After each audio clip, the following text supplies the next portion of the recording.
Hay una pregunta muy interesante que divide aún al pueblo cristiano y evangélico. Es decir, que este es uno de esos temas en donde no tenemos una uniformidad absoluta en el pueblo de Dios hoy por hoy. Y quiero que usted por un instante piense en qué contestaría si alguien le hace esta pregunta. Y medítela seriamente y tome nota porque al final le voy a hacer esta pregunta a ver cómo contestan. O sea, cómo contestarían ahora y cómo contestan después de que estudiemos el tema. Pero la pregunta es, si alguien a usted lo aborda y le pregunta, ¿tiene el hombre libre albedrío? ¿Qué contestaría usted? ¿Tiene el hombre libre albedrío?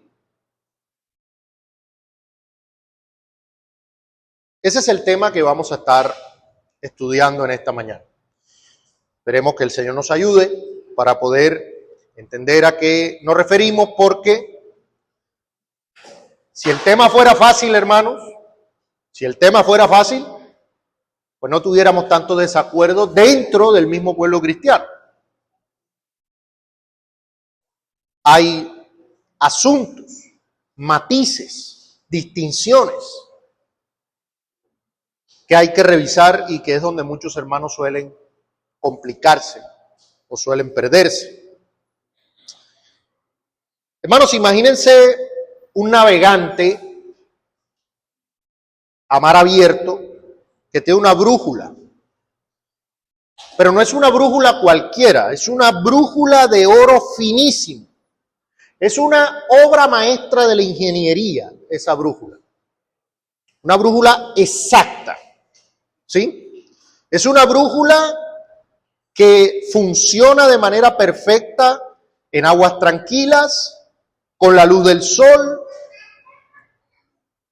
Pero resulta que luego de una gran tormenta, la aguja de la brújula se ha magnetizado de forma incorrecta, es decir, quedó fija para una dirección. No importa hacia dónde el navegante, que es libre, gire el timón, la brújula siempre señala hacia un norte falso. Él lo gira de manera voluntaria, lo gira para aquí, para allá, pero la brújula siempre apunta al mismo lugar. ¿Por qué? Porque después de esa tormenta ya se magnetizó y quedó fija para ese lado. Y ese norte falso es hacia las rocas, es decir, hacia el desastre. El navegante tiene libertad para mover sus manos, tiene libertad para mover el timón, pero su guía está desviada. Su guía está desviada. Bueno, así como esa brújula es el corazón humano tras la caída. Así es el corazón humano tras la caída. Hoy en día muchos piensan, enseñan, proclaman, creen que el hombre es un agente neutral. Es decir, que la brújula todavía funciona bien. Creen que el hombre puede elegir a Dios, puede elegir obedecer, puede elegir el bien espiritual tan fácilmente como eligió qué ropa ponerse para venir aquí. O sea, el hombre decide de manera igual sobre todas las cosas, así como sobre el bien espiritual. Pero hermanos, las Sagradas Escrituras, la enseñanza apostólica, nos muestra una realidad ineludible. El problema no es que el hombre no tenga voluntad. El hombre tiene voluntad. El problema es que esa voluntad es esclava de su naturaleza caída y corrupta por el pecado. Ese es el problema. Así que Vamos a hablar acerca del libre albedrío. El libre albedrío. ¿Tiene el hombre libre albedrío? Bueno, en primer lugar, vamos a definir libre albedrío, porque es como cuando el pastor Sugel Michelén decía, cuando a mí me preguntan, ¿tiene el hombre libre albedrío? Y él decía, bueno, si me estás hablando de si el hombre es libre para decidir qué camisa ponerse, qué almorzar hoy, para dónde va mañana, sí. Pero si me estás hablando de libre albedrío en el sentido de buscar el bien espiritual y la voluntad divina, ya es otra cosa. Así que tenemos que primero aterrizar en la definición de libre albedrío, entendiéndola para efectos de elegir a Dios o el bien espiritual. ¿Puede el hombre natural que nace corrupto, con la naturaleza pecaminosa, elegir a Dios por sí solo? Entonces, vamos a definir libre albedrío desde una perspectiva bíblica. ¿Qué es el libre albedrío? El libre albedrío es la facultad del alma por la cual el hombre elige lo que desea. Ojo con esto. El libre albedrío, el cual opera en la voluntad, es la facultad del alma por la cual el hombre elige lo que desea. Eso es clave de entender. Elige lo que desea. ¿Por qué hablamos de libre? ¿Qué significa libre?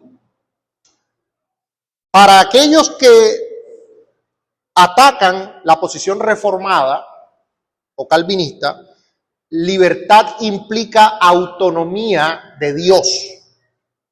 Libertad implica contingencia o posibilidad real de elegir o no a Dios. Eso es libertad. Pero bíblicamente eso no es libertad. Esa definición de libertad es una definición moderna que se conoce como libre albedrío libertario. Es como si algo operara fuera del decreto divino, del gobierno de Dios o de la soberanía de Dios. O sea, hay algo por allá, o como lo decía un pastor, Dios es soberano, pero hay aquí una pequeña islita aquí, un pequeño espacio aquí que se llama libre albedrío. ¿Sí? O sea, Dios es soberano en todo, menos ahí. No, eso no es libre albedrío. Ni eso es lo que la Biblia describe como libertad. Hermanos, Dios creó al hombre con una voluntad. Dios creó al hombre con una voluntad.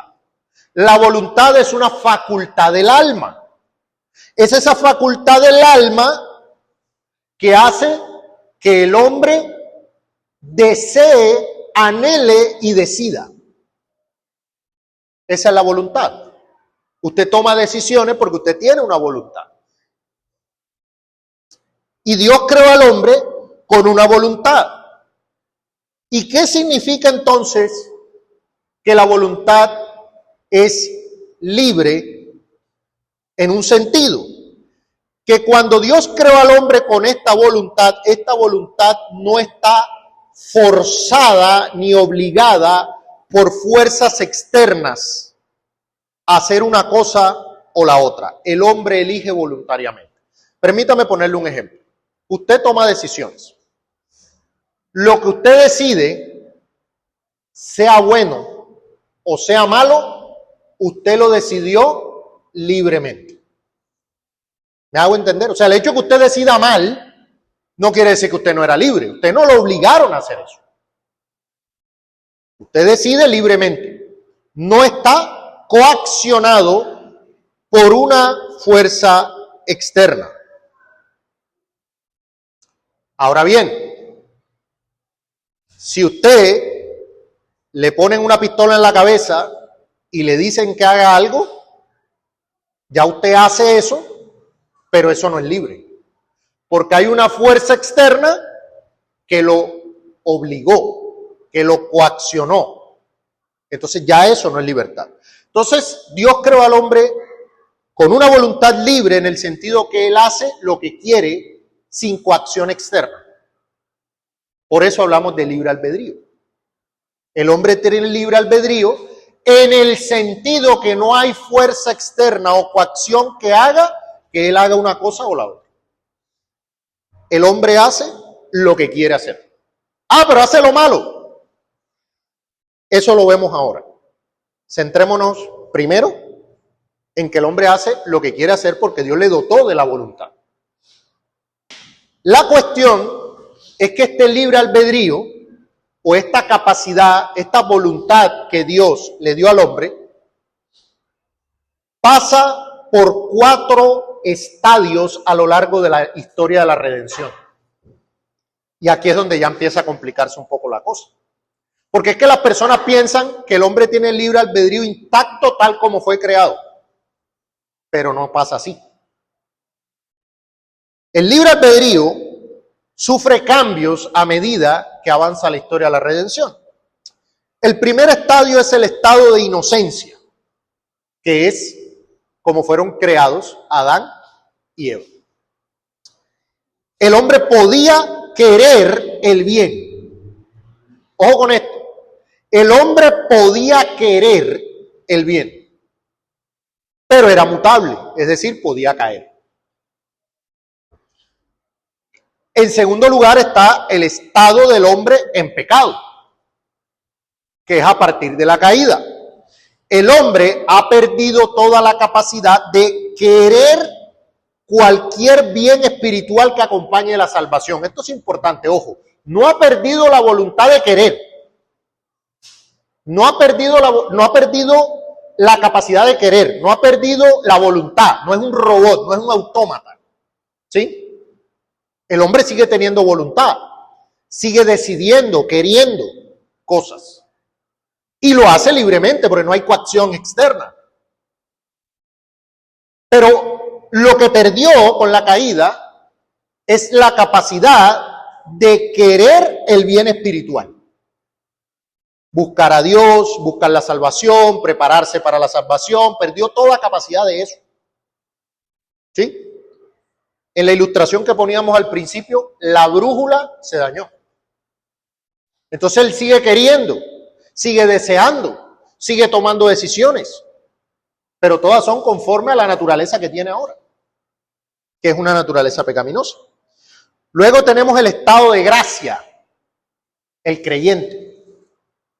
¿Qué pasa con el creyente? Que el creyente ha sido librado de la esclavitud natural del pecado, por lo cual el creyente ahora puede querer el bien, aunque todavía lucha con los restos de corrupción. Es decir, el creyente no es como el no creyente. El creyente sí quiere el bien espiritual. Quiere a Dios, ama a Dios. Quiere buscarle, quiere vivir sin pecado, pero lucha todavía con la presencia de los restos de corrupción en su voluntad. Entonces no quiere el bien espiritual de manera única o perfecta. Y finalmente tenemos el estado de gloria. En el estado de gloria, la voluntad es hecha perfecta e inmutable, libre, inalterablemente, quiere solo el bien. ¿Sí lo notan? Son 4 etapas. El hombre antes de la caída, el hombre caído, el hombre regenerado y el hombre glorificado. Entonces, cuando usted esté en gloria, ya usted no tiene más lucha. Usted solo quiere lo bueno. Solo quiere a Dios. ¿Sí? Entonces, el hombre siempre, grábese esto, el hombre siempre es libre de actuar según su naturaleza. Es decir, dependiendo del estadio en donde se encuentre, así actúa. La naturaleza determina las elecciones de los hombres.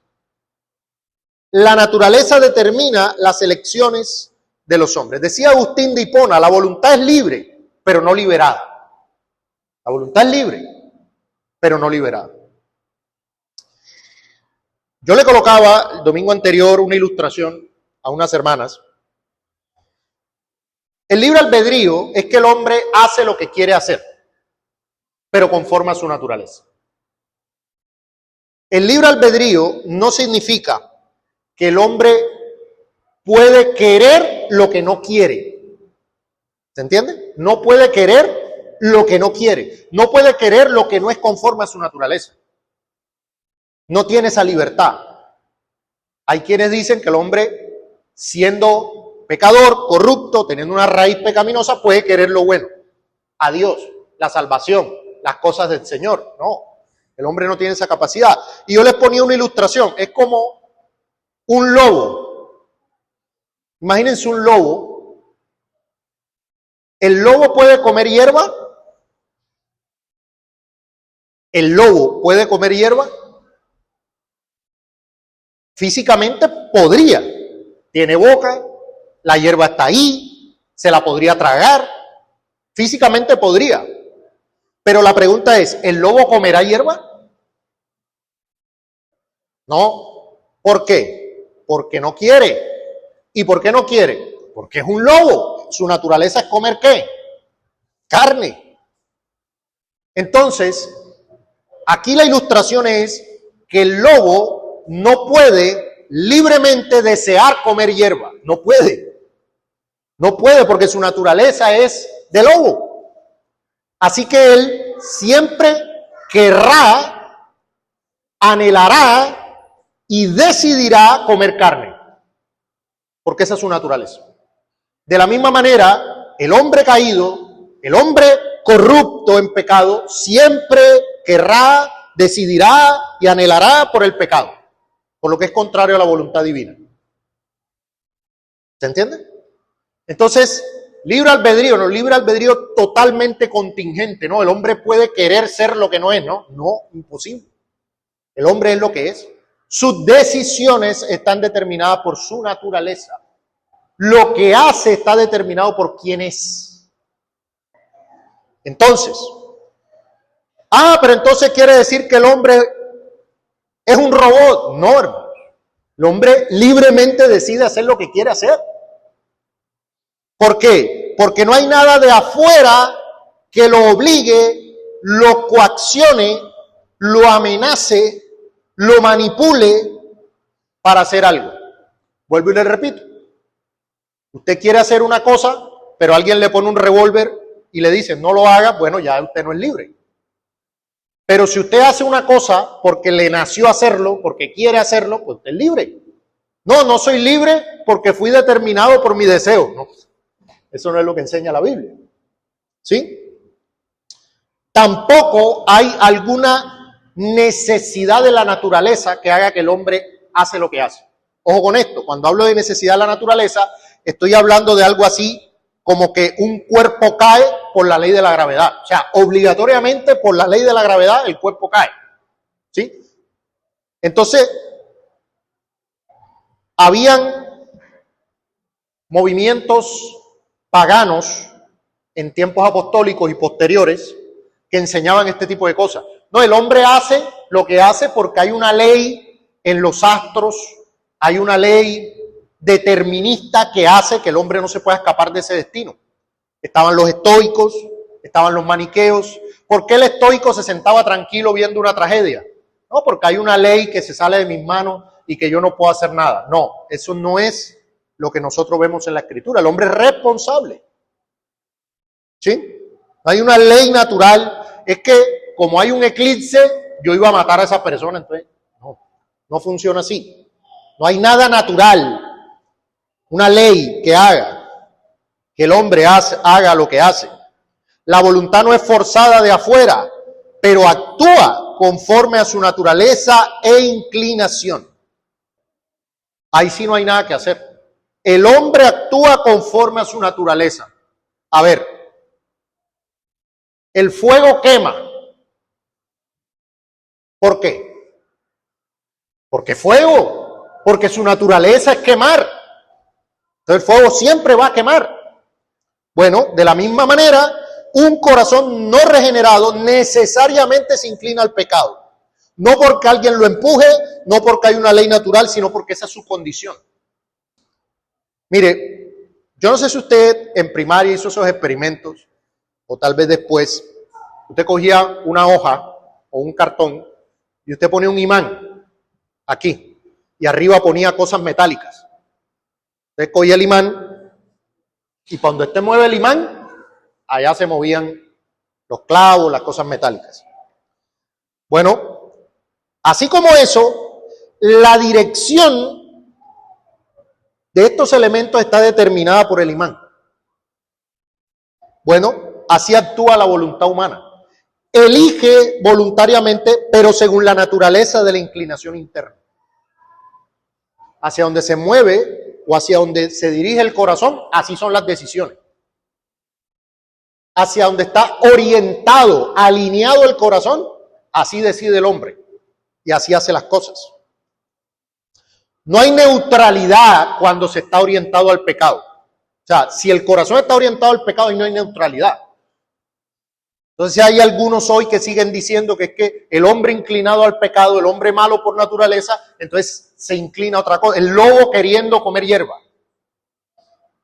Imposible, imposible.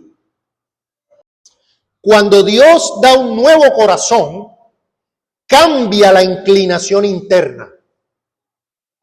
Entonces la voluntad comienza a moverse en el sentido contrario. Ahí sí. Ahí sí.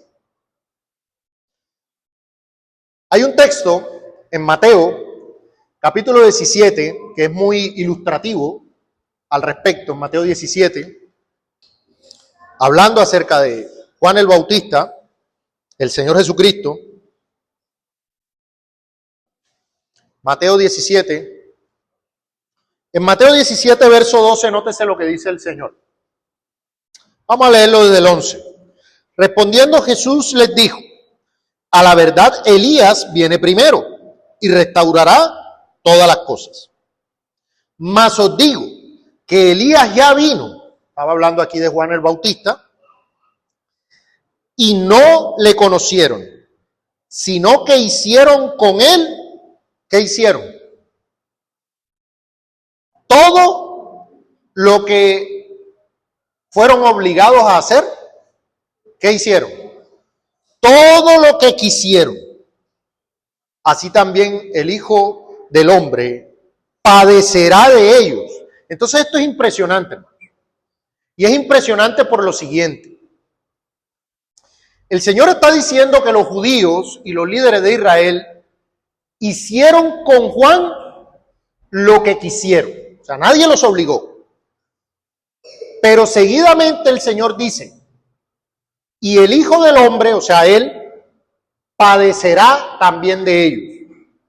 Es decir, está anunciando que ellos también iban a atentar contra su vida y que lo iban a matar. La pregunta es, ¿los judíos y líderes de Israel tenían libre albedrío? Es decir, ¿tenían capacidad de decidir lo que querían? Sí, ahí dice que hicieron lo que quisieron. Pero al mismo tiempo el Señor dice, pero me van a matar. O sea, que no hay manera de escaparse de eso. O sea, ya el Señor está diciendo que eso iba a pasar. O sea, está decretado de que ellos lo iban a matar. Entonces, ya algo está decretado, pero ellos son libres. En el mismo texto lo vemos. Eso es lo que se llama en teología reformada compatibilismo. Es decir, Dios ha decretado todo, pero el hombre es un agente moral responsable. Hace lo que quiere hacer. Y esas dos verdades coexisten. ¿Lo podemos entender de manera exhaustiva? No. No podemos. ¿Pero está revelado? Ya esa es otra pregunta, ¿cierto? Aquí la cuestión no es si yo lo puedo entender en su totalidad, sino si está en la Biblia. Ellos hacen lo que quieren, ¿no? Pero me van a matar. ¿Y entonces? ¿Está decretado? Pero ellos hacen lo que quieren. Entonces, la explicación de por qué el hombre caído no tiene libre albedrío en el sentido de buscar a Dios o el bien espiritual, está explicado en Mateo capítulo 12, versículo 33. Mateo 12, versículo 33. Mateo 12, 33 dice, o haced el árbol bueno y su fruto bueno, o haced el árbol malo y su fruto malo, porque por el fruto se conoce el árbol. Generación de víboras, ¿cómo podéis hablar lo bueno siendo malos? Esto es interesante, porque nótese la palabra que usa el Señor. ¿Cómo podéis hablar lo bueno siendo malos? Porque de la abundancia del corazón habla la boca. El hombre bueno del buen tesoro del corazón saca buenas cosas, y el hombre malo del mal tesoro saca malas cosas. Hermanos, esto es un principio de causalidad. La voluntad o las acciones de los hombres proceden de la naturaleza del árbol. El fruto procede de la naturaleza del árbol. Puede, en palabras castizas de pueblo, el palo de mango dar guayabas. ¿Eso puede pasar? Un palo de mango que está dando guayabas. Imposible. ¿Por qué? Porque la naturaleza del árbol es mango. Y va a dar mango. No puede dar otra cosa. Esa es su naturaleza. El hombre elige lo que su corazón desea.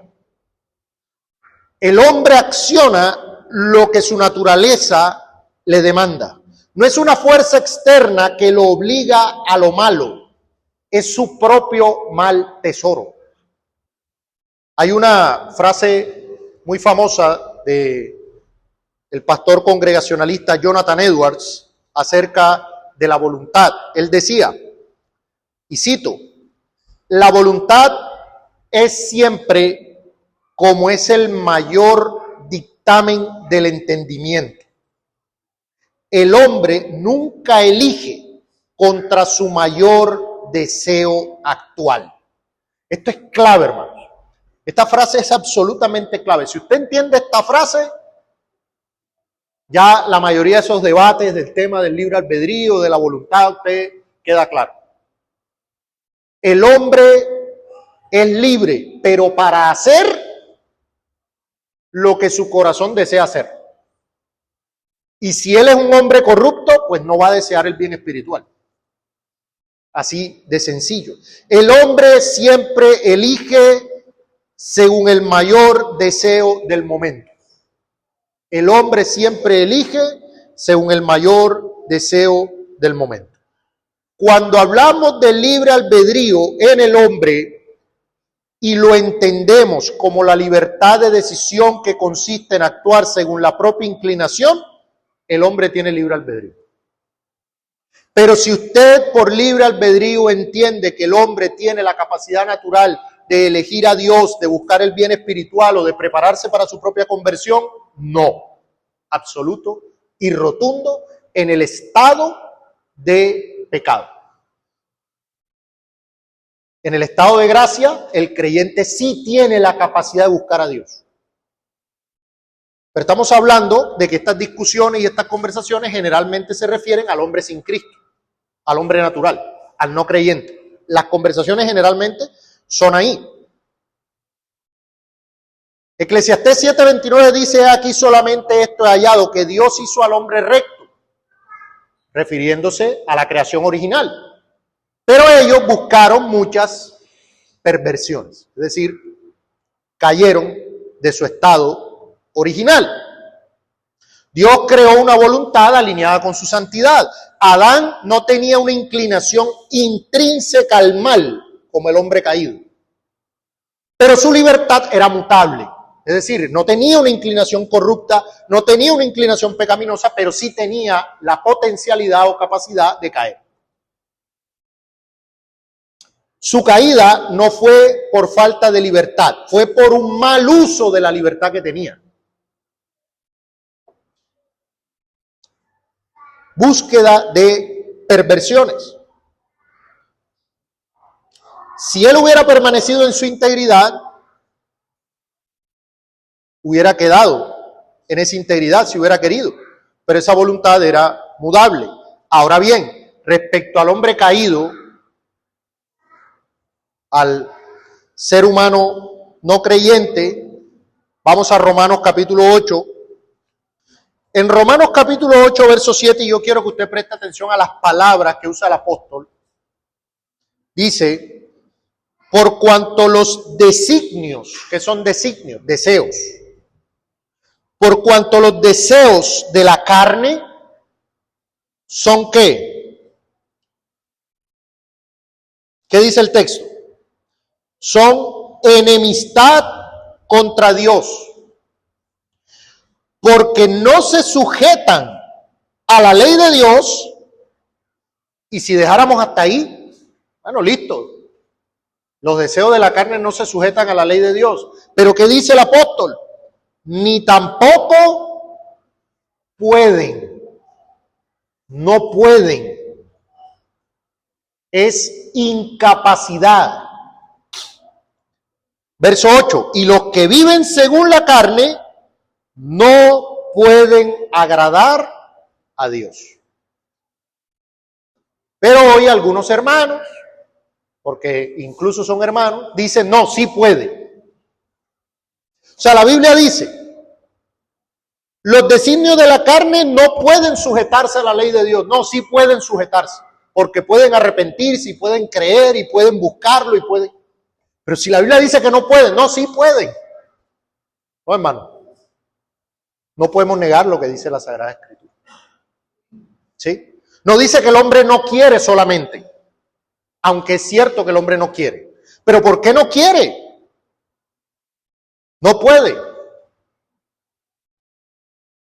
No quiere porque no puede. No puede porque no quiere. Ahí. Esto está mezclado. Hay una incapacidad moral absoluta. El hombre está muerto en delitos y pecados. Y un muerto no tiene voluntad para resucitarse a sí mismo.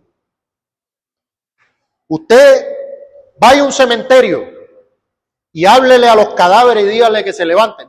No le van a responder. ¿Por qué? Porque no pueden. Bueno, esa es la condición de la carne a nivel espiritual. No pueden. Decía Martín Lutero, el libre albedrío después del pecado es una palabra vacía. O sea, esa expresión pues no tiene nada. ¿Sí? Y cuando hace lo que de él depende, comete pecado mortal. El hombre sin la gracia de Dios no hace sino el mal. Ese es el punto. El hombre sin la gracia de Dios no hace sino el mal. Y ahí es donde toman sentido palabras como las del Señor Jesucristo cuando dijo, ninguno puede venir a mí si el Padre que me envió no le trajere. ¿Sí lo notan? Ninguno puede venir. ¿Por qué? No quiere. Está muerto. Los designios de la carne son enemistad con Dios. No se sujetan a la ley de Dios. No pueden sujetarse a la ley de Dios. Por eso tiene que el Padre traer. No hay lugar aquí a la autosuficiencia. Se requiere que con poder el hombre sea atraído para moverse a Cristo. Nadie elige venir a menos que Dios intervenga primero. No es que el hombre sea forzado a pecar contra su voluntad. Ojo con esto, porque esta es una acusación, ¿no? Los que atacan la doctrina reformada creen que es que el hombre quiere hacer lo bueno, pero entonces está obligado a hacer lo malo. No. El hombre no es forzado a pecar contra su voluntad, sino que peca voluntariamente. Peca voluntariamente. Ahora, en el estado de gracia, ya el asunto es diferente. ¿Qué dice Filipenses? Porque Dios es el que en vosotros produce así el querer como el hacer. ¿Sí lo notan? O sea, ya hay un querer espiritual. Por eso es que dice la Escritura que el deseo de la carne es contra el del espíritu. Ya hay una lucha en el creyente. Es decir, ahora el creyente sí desea a Dios, sí desea lo bueno, sí desea el bien espiritual. ¿Qué decía el apóstol Pablo? Porque en el hombre interior me deleito en la ley de Dios. Pero hay otra ley. ¿Sí lo nota? O sea, ya en el creyente es diferente. El no creyente solo va para un lado. Los designios de la carne. Pero ahora el creyente tiene el espíritu. Entonces ya va en contravía a como iba antes. Es la voluntad renovada. La voluntad renovada. Dios produce en nosotros. Tenemos libertad en la gracia de querer el bien espiritual.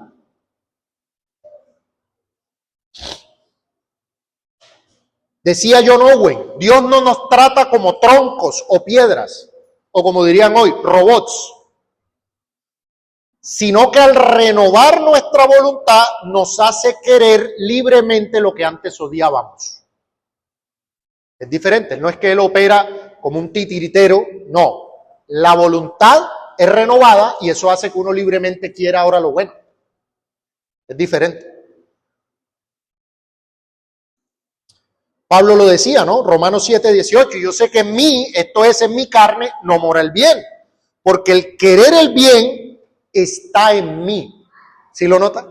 Pablo ya ahora creyente dice, el querer el bien está en mí, pero no hago el bien que quiero, sino el mal que no quiero, eso hago. ¿Por qué? Por la presencia de la carne o del remanente del pecado. Hay una lucha en el creyente. Ahora bien, en el estado de la gloria ya se viene el descanso de esta lucha. El apóstol Juan dice que aún no se ha manifestado lo que hemos de ser, pero que cuando Él, Cristo, se manifieste, seremos semejantes a Él, porque le veremos tal como Él es. Es decir, que nuestra voluntad estará tan saturada de la visión de Dios que ya no habrá posibilidad de desear el pecado y seremos librados absolutamente de su presencia en el sentido más alto. Era lo que los reformadores llamaban incapacidad de pecar, non posse pecare. O sea, es imposible que una persona en gloria peque. Ay, cuando estemos allá no podemos otra vez caer como Adán. Y no. Ya en gloria es imposible pecar. Así que vamos a terminar con algunas implicaciones prácticas de este asunto. En primer lugar, hermanos, en la evangelización, aquí es donde usted se da cuenta que las tácticas de manipulación psicológica no sirven. Las tácticas de manipulación no sirven. Si un hombre está muerto en sus pecados, si una voluntad está esclavizada, ninguna música emotiva, ninguna presión o persuasión humana puede hacer que elija a Dios. Por eso solo el evangelio es poder de Dios para salvación. Es decir, humanamente nosotros no podemos limpiar el vaso por dentro. ¿Se entiende? O sea, nosotros podemos limpiar el vaso por fuera, ¿no? O sea, usted hará que una persona cambie. De hecho, en psicología hay un concepto que se maneja que es la terapia conductual. O sea, es para cambiar una conducta, un hábito. Eso se puede hacer. Usted puede lograr que una persona haga eso. Pero lo que no puede hacer es resucitar un muerto espiritual. ¿Sí? Entonces usted debe descansar en el Espíritu Santo. Usted predica a Cristo sabiendo que solamente Dios puede resucitar la voluntad muerta. Otra implicación es, hermano, que eso debe traer una humildad absoluta a nosotros como creyentes. Tú no eres cristiano porque fuiste más inteligente o más espiritual. Tú no eres cristiano por nada de eso. Tú miras al vecino o miras al compañero de trabajo o miras al familiar que no ha creído y tú dices, ¿cómo es posible que no crean? No, tú tampoco podías. Fue pura gracia. Tú estás aquí porque Dios en su gracia soberana tomó tu voluntad y rompió las cadenas. El Hijo te libertó y por eso eres verdaderamente libre. Y eso debe destruir todo orgullo espiritual. O debería. A veces no lo hace, ¿no? Pero debería. Debería. También podemos hallar algo de consuelo en la lucha, hermanos. Porque cuando nos sentimos frustrados por las caídas, recuerda que Pablo también se sintió frustrado. Ahí en Romanos 7, léalo. Pero recuerda que la perfección de la voluntad es una promesa para el estado de gloria. ¿Estás frustrado? Recuerda que hay una promesa de que esa voluntad será totalmente perfeccionada. ¿Sí? Así que espero que este acercamiento general o somero del asunto del libre albedrío nos ayude a entender correctamente. No es un debate filosófico, esto es bíblico, ¿sí? Reconocer que nuestra voluntad estaba encadenada y que Dios la liberó por el Evangelio. Así que termino con la pregunta del principio. Cuando usted le pregunte, ¿tiene el hombre libre albedrío? ¿Qué va a responder?